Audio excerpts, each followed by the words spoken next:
Welcome back to GrokTALK, brought to you by the Coalition of New Hampshire Taxpayers at cnhg.org and granitegrok.com. I am Steve McDonald here with Skip Murphy and Mike Rogers to talk to you about news, information, culture, and politics. And our next guest is Jazz Shaw, which means we're also here to talk about how we got locked out again. Jazz, welcome to the program. You there? Hello? Jazz, you there? Yeah, now I am. Oh, there we go. Sorry, I'm pushing the wrong buttons. Hey, welcome to the program. I've been trying to get you on here for weeks.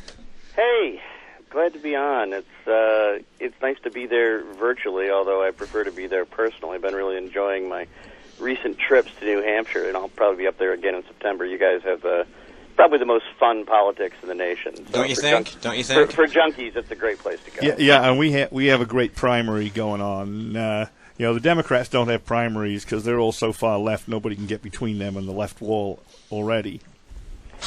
Yeah, I was up there earlier this year, interviewed a few of your primary candidates for the Republican Party, and that was fun. I saw you had one drop out a little while ago who I did an interview with, and that was kind of sad. I like Karen Testerman. I don't know what you guys thought about her. I don't think she ever, really got the wind at her sails to do any fundraising or really become a presence, but I thought she was very sincere and a nice lady. Oh, she is. I've known her for years. In fact, a lot of us all travel in the same circles up here. So she's been a conservative activist forever. It just didn't turn out to be what people wanted for her to do here, but I don't think there's many topics or issues that we would disagree with her as far as us here at Granite Grok. None, I think. She's absolutely sincere, committed, a huge activist, and very energetic. And she's, when she was running, she came over to meet a crowd at my house, and every answer was from the heart. There's no doubt about that. But she's never been able to get the broad base of support she needed to actually win statewide office. I feel real bad for her, but that is in fact the case. So as a nationally, more or less national pundit on the topics, what do you see from wherever you are about our current senatorial crop now that Karen stepped out? 2 months ago, I would have had a very different answer. I would have assumed that once she stepped out, at one point I saw something she was polling up near 10%, which is not shabby at all and not an insignificant number of people. And I would have thought that if she wasn't going to finish the race, that most of her supporters would probably gravitate over to Senator Smith, who I also interviewed. Thought, he's got a lot of juice left in him, I think, personally. But the national opinion, of course, if you go and just talk with the chattering heads in New York City and down in the Beltway and all the money people, and I suppose Boston as well, everybody's just, got this sugar high about Scott Brown. I didn't think that was going to happen. When I was up there for the Northeast Republican Leadership Conference, I talked to a few of your state leaders in the legislature, and I got almost universal responses of, I'd talk to them and be like, "Hey, Scott Brown, huh?" And they're like, not so much. So I didn't think he'd be doing as well as he's doing. At this point, I think the consensus is starting to, drift that there was just too much money and too much outside power and name recognition in there, and he might drift across the line. And then comes the question, is anybody going to beat Shaheen? I thought the chances looked a lot better earlier this year. Right now, it's going to be a nail-biter, I think. Yeah. Mike, if you're watching the live stream, Mike at the end of the table had Scott Brown into his house to meet a whole lot of people, and it started there that you could ask him a question, but he'd always deflect away from the question. It was always about his personal narrative about him, and we found it very difficult to get straight answers out of him, and so far that's chased him around the state, where a lot of the activists who are really going to go out and vote for him are turning away from him because he won't give a straight answer. He says that, well, I'm the anti-Shaheen, and the latest polls came out that Bob Smith is just even with him or a touch better than what he's doing against Shaheen. And I just find it very amusing that the establishment wing of the party, including what we call the five families here, all the head honchos like Kelly Ayotte, Governor Sununu, and folks of that ilk, they're all in for him, and the grassroots are actually going, go away. We don't like you. And the latest polling shows the unfavorable rating. He's totally upside down. Yeah, I mean, well, not just the latest. Since he got in the race, as long as WMUR and UNH, which are not exactly top conservative polling outfits, as long as they have been tracking Scott Brown, his unfavorables have exceeded his favorables by an average 10%. And even though the gap is closing slightly, his unfavorables continue to rise. And you know, you can't win an election like that. And my big fear is that they'll tick off just enough people that he won't get the turnout. Well, that's very possible, but going back to what you said a minute before, his unique ability, well, not unique at all, to deflect a question and not answer it, I think that would show, down in the Beltway at least, unique qualifications for being in Washington, D.C., because that seems to be what you get of most senators, so clearly he has some experience in that area. Send me to D.C. I'm as slimy as they are. Go, Skip. Yeah. I mean, you've probably heard the joke of the two old-timers saying, well, what do you think of so-and-so? And the other guy says, well, I don't know. I've only met him 3 times so far. That retail politics really does hold here in New Hampshire. And what I'm hearing is that the more times, unless you're absolutely enthralled with him already, the more that the conservative activists see him, the less they like him. But they go to see, can we find a redeeming quality in him? And they're not. And that's a problem. And that's exactly why I had the House gathering, was because I thought there was a strong chance he would get the nomination. Can we get behind this guy in a pinch? And the unfortunate answer is hell no. Well, you mentioned the establishment figures in, and let's just be honest, largely outside of the state. Why would they have a vested interest in that? Well, it's the name recognition, it's the cocktail party circuit in New York and in D.C. Running a Senate campaign is expensive, as we all know. Primaries are getting expensive, but the general election campaign is quite expensive. A little bit, I've managed a couple campaigns myself, a little cheaper in New Hampshire than if you're fighting somewhere like in Florida or New York or something like that, but it's still expensive, and I think there was I don't want to use the word fear, but a concern, of, well, who can attract the kind of money it's going to take to mount a challenge to an incumbent. And that might have also played a little bit in his favor for those who generally proclaim to know better than the unwashed masses, the rest of us, Well, thinking of knowing better than the unwashed masses, problem numero uno with Mr. Brown is he claims to read the bills, and he claims to know better than us unwashed masses when he should go along with the Democrats, which is most of the time. Steve, you telling me I'm getting low on time? Nope, Sorry. not at all. The other thing is, for a guy who reads the bills and is a lawyer, he's got astoundingly bad judgment of people and situations, as witness his involvement in a shell corporation. Yeah, there's been enough stories about him, if the media ever took the interest, to really go after them and bring them to the front page. But, I'm not a creature of New Hampshire. I'm just so used to it between D.C. and New York City that that's just not a surprise anymore. You tried to get the New York Times to report on something, the latest Lois Lerner story, for example, that came out when they finally covered it 7 days after everyone else had hit it. It was on page A16. It was beaten out on that page by a new cooking show. So you have to be able to, get some sort of earned media to go along with you, and if you're not in the right side of the think tank, or I should say the left side of the think tank, that can be exceedingly difficult. And was that Janet Yellen's show on cooking the books? No, seriously. Well, what I want to know, and I can't find the root of it, is what he did in Massachusetts to tick off the Boston Globe, which is an offshoot of the progressive New York Times media, so badly that they are going for his jugular time after time. The Boston Globe? The Boston Globe did the research that broke the story on the Shell Corporation that he had signed on to and got the $1.3 million worth of stock. But you're talking about Massachusetts.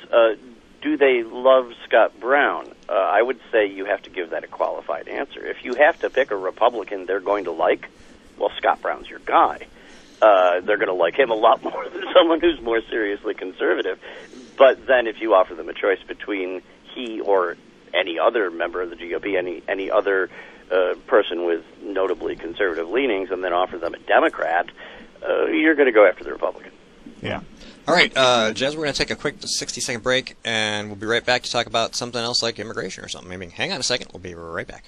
Wait, no, we won't be right back. Wait, now we'll be back. He tried to make us believe he was a fiscal conservative, but State Senator Dave Booten has been deceiving New Hampshire taxpayers. Like a wolf in sheep's clothing, he claimed to be one of us, pretending to blend in, but all along, voting like a liberal Democrat. He voted to raise your gas tax by another 23%, taking a bigger bite out of our wallets every time we're at the pump. And oh, how he drooled at the opportunity to vote to expand Obamacare, which will result in higher taxes and longer wait times in the emergency room. And now the Senate wants to pass a bill to prevent us from criticizing Senator Booten's vote? Call Senator Booten at 603-203-5391 and tell him that we're on to his wolf in sheep's clothing routine. Tell him to stop pretending to be a fiscal conservative and start voting like one. Paid for by Citizens for a Strong New Hampshire.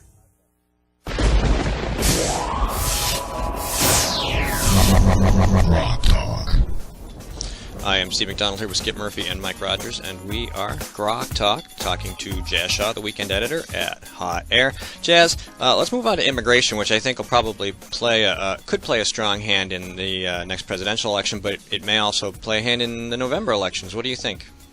I want to get to that in 1 second, not to derail your own show, but for everybody who was just listening to that last ad that Steve Booten had, I don't know who developed that, who sent that to you, but I do have a question. I was listening to the voiceover guy on that. Mm-hmm. Now, I hear a lot of ads in the New York and Pennsylvania market. In Washington, I just came back from a trip to Tennessee, where there have been a lot of ads running about the United Auto Workers story that I've been covering down there. Mm-hmm. And I swear it's the same guy that does the voiceover. Is there an army of guys in this country with the exact same voice, or is this one guy they've got chained in a basement somewhere in a media center, and he gets like 3 pieces of bread and a glass of water a day, and just they give him scripts and he just runs ads? I swear, guys, it's the same dude. Well, if you remember, for like movie trailers, it was the same guy for years and years and years until he died recently, and so I think maybe this and this guy isn't eating bread. He's probably got gold plates because he's probably making a lot of money doing voiceover work. But yeah, it probably is the same guy, and he probably just sits in a studio all day and reads these things. Unfortunately, Steve does our voiceovers, but we haven't got the gold plates to give him yet. Mm-mm. Okay, well, you got to keep at that, because you eventually, if you don't get the bread, you'll get the plates. So. Anyway, to the immigration question, God, where do you even start? We've got the president down there briefly showing up and then going and making fun of the people who are criticizing him or even threatening to take him to court, et cetera. He's down there talking about the horrors of a situation which he has almost single-handedly created himself.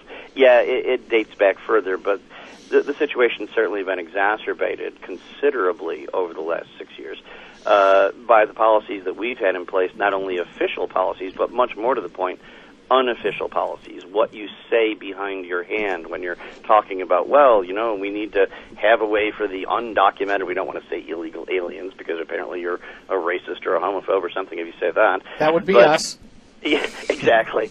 And but we've had people going out on TV and saying, "Oh dear, we have to find a way to let them stay here." We have guys who are actual illegal aliens. Juan, I forget his last name, begins with a V, out there doing specials for CNN, having documentaries put on the air, people sitting there interviewing him, and he's talking about all these subjects, well, proudly proclaiming, well, I'm an undocumented, resident or whatever.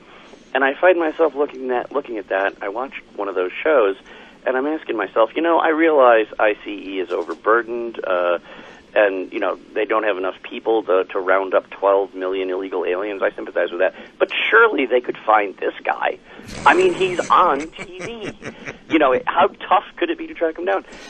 How about the same effort as it did to find that guy in Benghazi who's been doing interviews for 2.5 years? Exactly. Well, sitting at the hotel drinking his mango juice. But just to finish, that doesn't stay inside of our borders. We have international media. The word gets around, and particularly if you're, somebody who's interested in smuggling drugs or weapons or anything like that, somebody who might, let's just say, benefit from seeing a overwhelming flood of people showing up at our border and overwhelming our resources, they go out and spread those rumors. Hey, look at this clip we've got. They're talking about how great it's going to be, and you go, and nobody's going to send you back.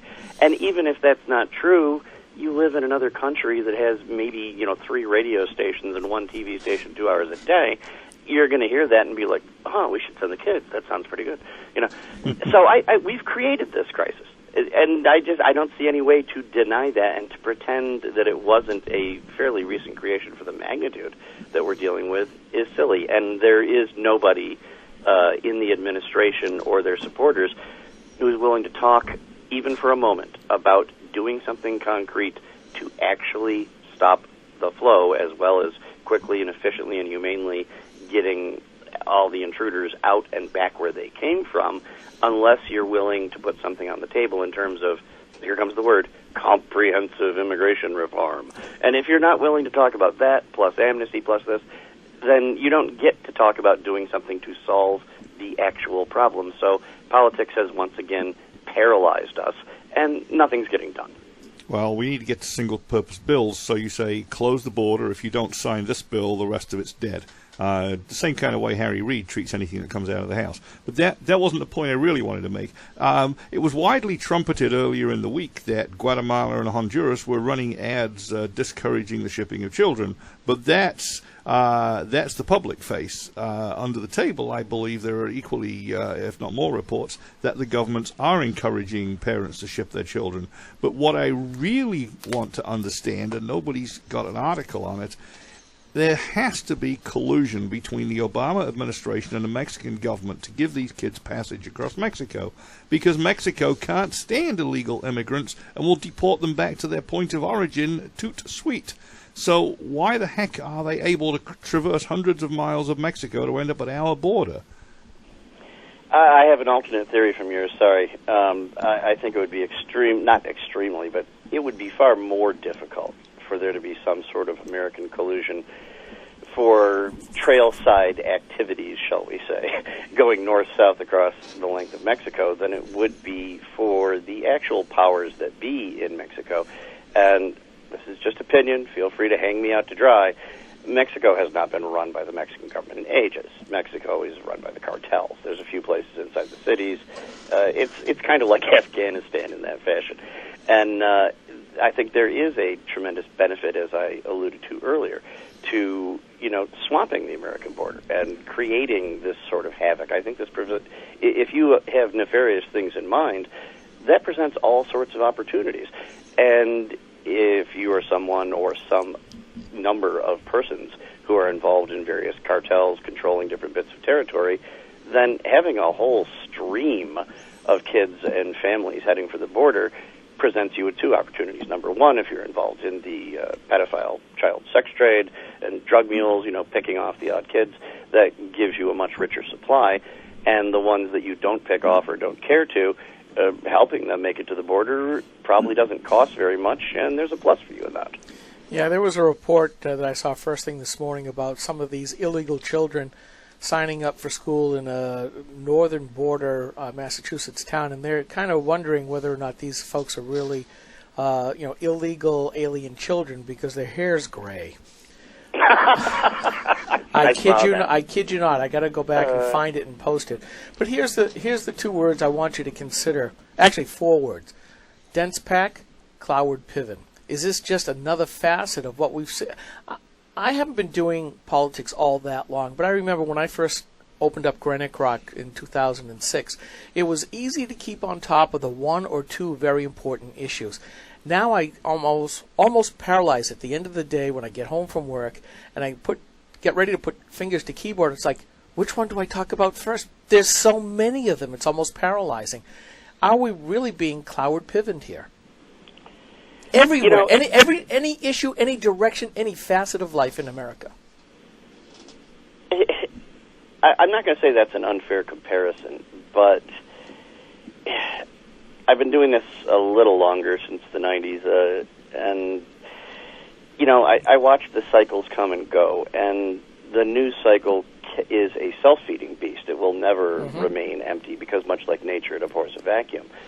But there are times when things are relatively better, let's say domestically, and worse abroad, or vice versa. Or there are one story or a couple of stories that are huge and they draw everyone's attention, and everything else seems to get tamped down. You mentioned 2006. The whole period from 2004 to 2006, 2007 was dominated by the Iraq War, and to a lesser extent the war in Afghanistan.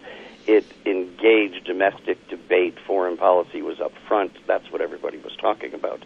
There were other things going on during that time, but they didn't get as much attention. If you wind down the wars, even though, of course, the first one that we wound down is now turned around and exploded in our faces like a bad 4th of July fireworks, and the other one's not looking too good, at the same time, we just have this plethora of domestic stories, and you might think, wow, the Obama administration's really done something wrong here, and everybody should be talking about that. And maybe your here is Lois Lerner in the IRS. Maybe it's the NSA.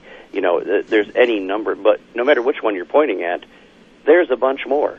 And then you have a media required to cover them all, a large portion of which spent an entire month being preoccupied with a plane that went down and talked about virtually nothing else. So, yeah, you can become paralyzed trying to find things to talk about, but at the same time, I think this also gives non-mainstream media outlets, the less heard voices, more of an avenue, more of an opportunity, simply because there are so many things happening that are not getting the kind of coverage that a lot of the political consuming audience would like to see them get. So, you know, as I said, it's an opportunity.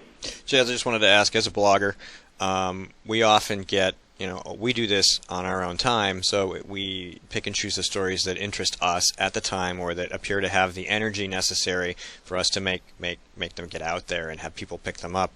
Your stage is a little bit bigger. Do you find people reaching out to you and saying, hey, how come you're not covering this? Hey, how come you're not covering that? Do I find that? Oh, once or twice out of every 4 comments on the site, out of every 9 emails I get, out of 100 every day. No matter what you talk about, there will be, you know, everything from, you know, I really wish you would talk more about this, or there isn't a story, or why are you covering this up? You're clearly part of Nancy Pelosi's conspiracy. You know, but as you said, you have to find the stories that interest you when there's a lot of people already talking about those other things. I'll give you an example. This morning, I'm just looking at the lineup of things that I've already got published just today, and stuff I have come up later. I have a piece on the Export-Import Bank, which I think is a hugely important story. But it's so far down the shelf that there's nobody on CNN, MSNBC, even Fox. You get a brief couple-second spot here or there, and it doesn't get talked about, and it is a huge story that involves a lot of taxpayer money. The second one I hit was more nasty illicit doings with the solar panel industry, where there are big problems. But again, if you're interested in hearing about, you know, if it bleeds, it leads, if you want the real bloody rag waving, then that's just not interesting enough.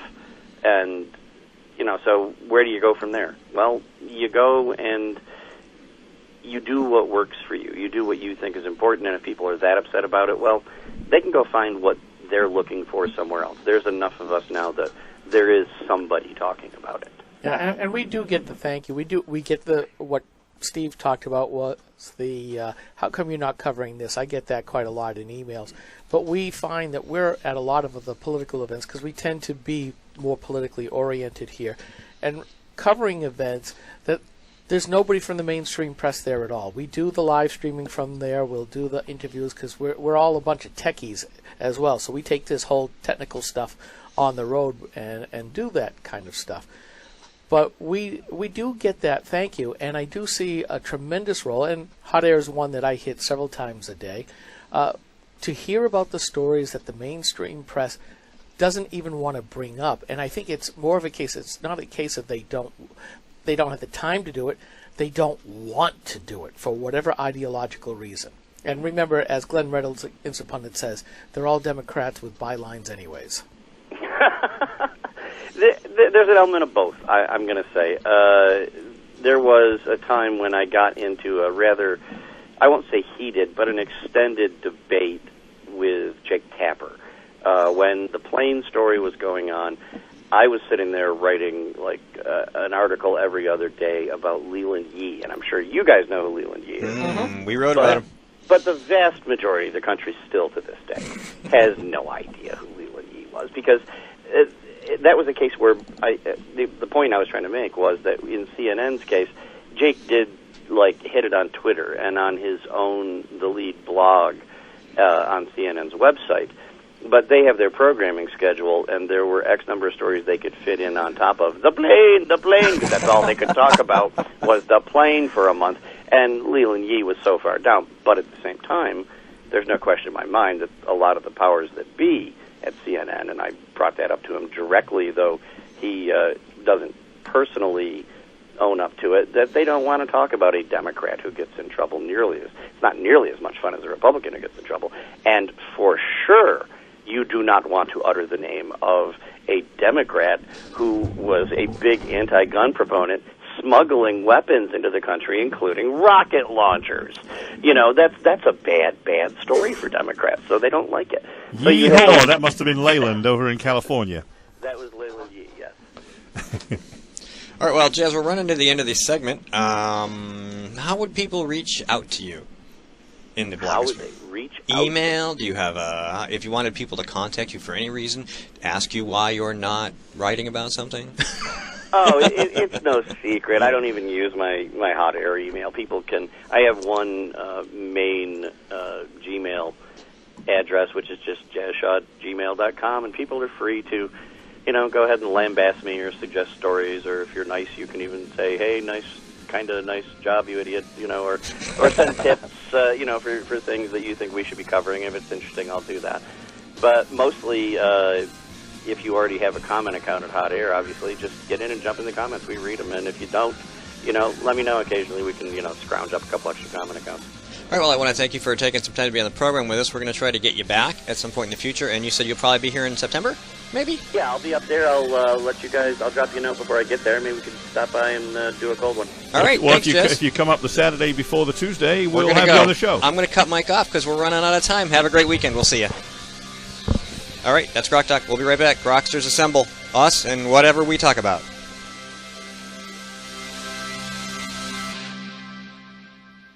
New Hampshire is famous for scenic drives, but they're tough to enjoy when you're on your way to the doctor.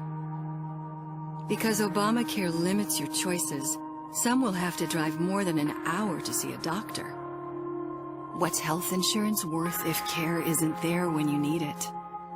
Jean Shaheen voted for Obamacare, putting your doctors and hospitals further out of reach. Tell Senator Shaheen, Obamacare is not working for New Hampshire.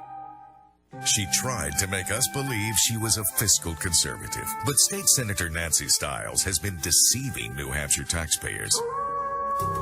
Like a wolf in sheep's clothing, she claimed to be one of us, pretending to blend in, but all along voting like a liberal Democrat.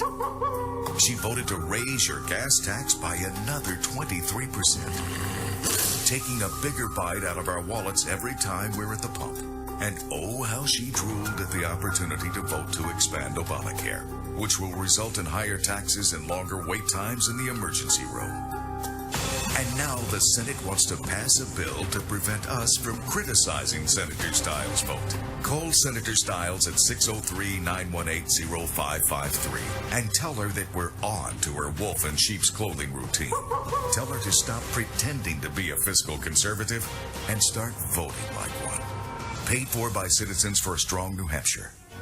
This is a coalition of New Hampshire taxpayers. We're located at 8 North Main in Concord, New Hampshire. This is a repository for all things conservative and municipal. So if you have a problem in your town, your school, your budget committee, the right to know law, and now at the top of our list is voter fraud. You have a tip for us, some information for us, you want to join or help us out, cnht.org.